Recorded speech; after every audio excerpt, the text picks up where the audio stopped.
Hi అండి, అందరికీ నమస్తే. నేను మీ పావని. నేను ఈరోజు అటుకులు ఉప్మా తయారు చేస్తున్నాము. కావాల్సినవి చూద్దాము. ఉల్లిగడ్డ, క్యారెట్, పచ్చిమిర్చి, కొత్తిమీర కట్ చేసి పెట్టుకోవాలి. అటుకులు ఇట్లా తీసుకోవాలి. ఇప్పుడు తయారీ విధానం చూద్దాము. ఒక గిన్నె తీసుకొని పొయ్యి మీద పెట్టుకొని తగినంత నూనె వేసుకోవాలి.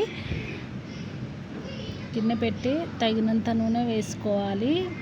నూనె వేడెక్కిన తర్వాత కొంచెం జీలకర్ర, కొంచెం ఆవాలు, కొంచెం జీలకర్ర వేసుకోవాలి. కొంచెం చిన్నగా పెట్టేసుకోండి. నేనైతే హైలో పెట్టేసుకోవడం వల్ల, వీడియో తీసుకోవడం వల్ల కొంచెం అయితే పోపు అయితే మాడిపోయింది. క్యారెట్, ఉల్లిగడ్డ, పచ్చిమిర్చి వేసుకోవాలి. వేసుకొని కలుపుకోవాలి. కలుపుకున్న తర్వాత ఇందులోనే కొంచెం అల్లం వెల్లిపాయ పేస్టు,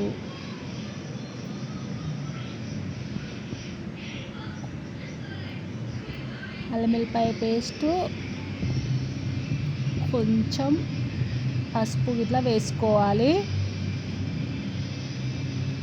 కొంచెం ఉప్పు వేసుకోవాలి. అన్నీ ఫ్రై అయ్యేంత వరకు కలుపుకోవాలి. ఇందులోనే కొంచెం కొత్తిమీర వేసుకోవాలి.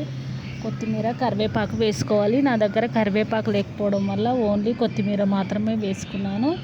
కొత్తిమీర వేసుకున్న తర్వాత మనం కడిగి పెట్టుకున్న అటుకులు ఉంటాయి కదా, వాటర్ లేకుండా పిండి అందులో వేసుకోవాలి. చూస్తున్నారు కదా, మొత్తం వాటర్ లేకుండా మొత్తం పిండిలని గట్టిగా చేతితోటి పిండి అందులో పోసులో వేసుకొని అయితే కలుపుకోవాలి. అంతా మిక్స్ చేసుకుంటే అటుకుల ఉప్మా అయితే రెడీ అయిపోతుంది.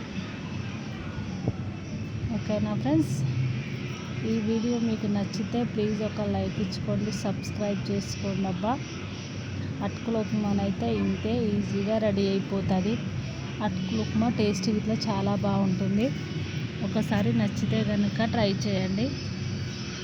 ఓకేనా ఫ్రెండ్స్, బాయ్. మరి